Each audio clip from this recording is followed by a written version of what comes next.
A substantive equality analysis is much more understandable if framed in different terms as a substantive inequality analysis. The fundamental goal of my generation of activists who grew up in law with the charter and fought for a charter that would yield something useful for oppressed groups, not just women, was that activists would look at how inequality plays on the ground. How does inequality manifest for a certain community? Let's say Michael Brown's community, where white police dominate a majority black American town and shoot an unarmed black young man. How does inequality lived for Michael Brown's community? And what would law have to do to address it? Substantive equality considers inequality real, systemic and interwoven through multiple systems of oppression, notably sex, race, class, physical and mental ability. I think Western status, not just colonialism, but Western dominance, citizenship status, religious status. So there are multiple locations from which dominance operates, often in compounding ways.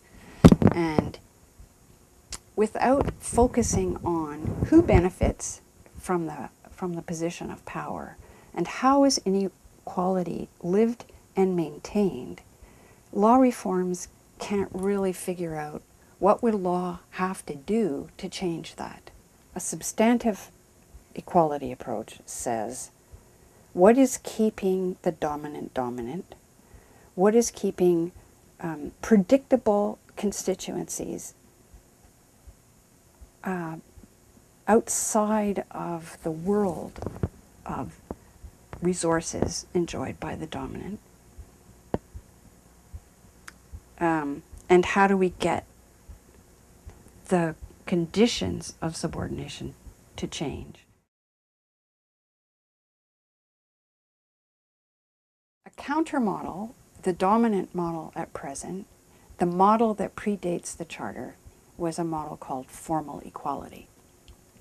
It said when outsider, marginalized groups are the same as dominant groups, they get the same as dominant groups. It's the same compared to the dominant. When racialized groups seek the same schooling as white groups and come with the same resources as white groups, they're entitled to what white groups have because they're just like white. When women do men's jobs, or women do jobs with the same skill, effort, supervisory authority, probably those are the big ones, as men, they can get paid what men get paid. When women do the same work the same way as men, they get what men get, which completely leaves behind women who don't have access to the resources to get the same skills, to get a male biography.